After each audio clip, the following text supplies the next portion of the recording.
Kalau kami pertahankan STY, nggak hilang puluhan miliar uang PSSI. Karena denda penalti yang harus kami bayar. Puluhan miliarnya jangan ngomong mafia lah, nggak ada mafia yang berani bayar sekian puluh miliar tuh. Konsekuensi itu nggak ada itu. Jadi kalau bilang mafia, ini rugi kok. Juru bicara PSSI Arya Sinulinga memastikan bahwa PSSI tidak mengambil langkah aman dalam pemecatan Sintayong sebagai pelatih timnas Indonesia. Arya memaparkan 3 bukti yang menunjukkan keputusan tersebut diambil dengan pertimbangan matang.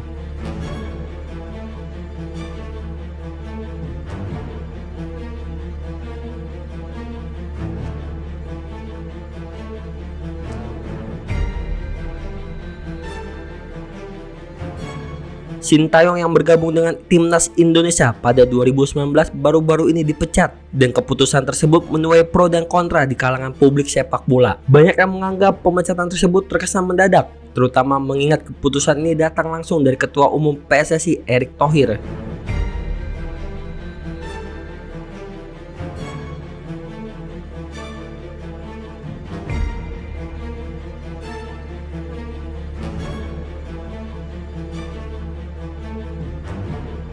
Arya, yang juga merupakan anggota komite eksekutif PSSI, menjelaskan bukti pertama yang menunjukkan bahwa PSSI tidak mencari aman adalah bahwa jika PSSI ingin menjaga posisi aman, seharusnya mereka mempertahankan Sintayong. Pernyataan tersebut disampaikan Arya dalam acara Catatan Demokrasi di TV One, Selasa 7 Januari 2025.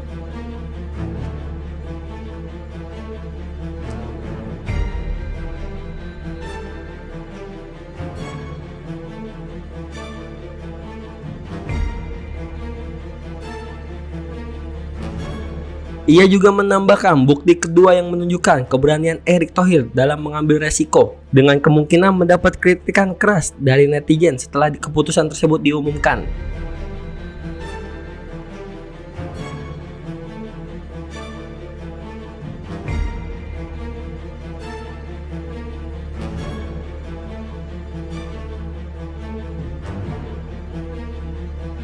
Bukti ketiga adalah kerugian finansial yang dialami PSSI akibat denda penalti yang harus dibayar sebagai akibat dari pemecatan Sintayong. Arya mengungkapkan bahwa PSSI bahkan harus merogoh miliar rupiah untuk menyelesaikan proses pemecatan pelatih asal Korea Selatan tersebut.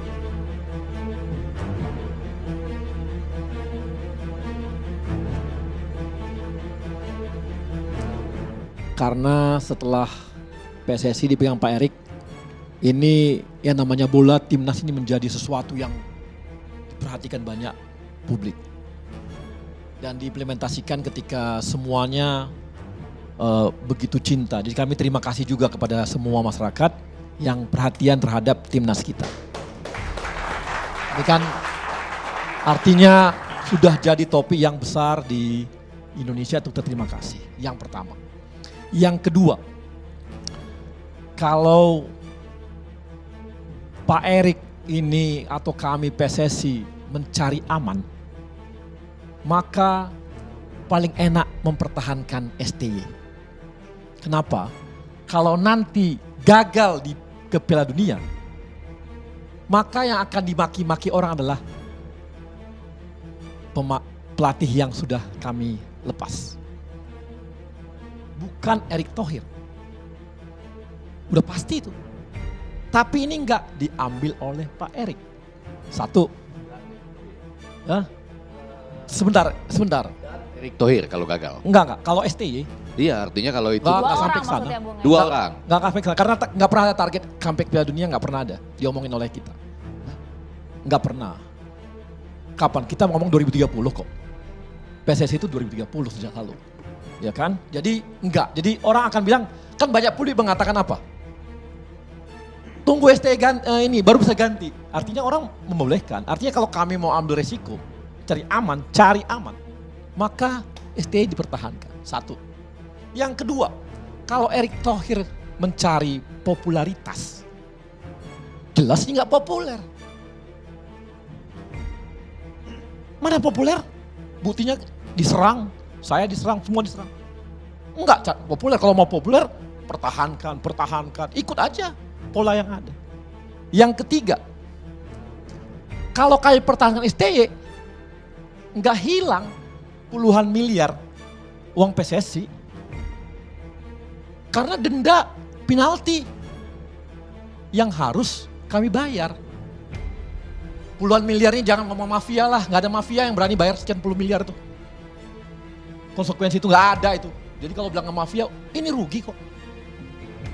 Tapi ada sesuatu yang kenapa sampai berani kita ambil itu? Kenapa sampai kita berani ambil itu? Resiko itu kita ambil semua.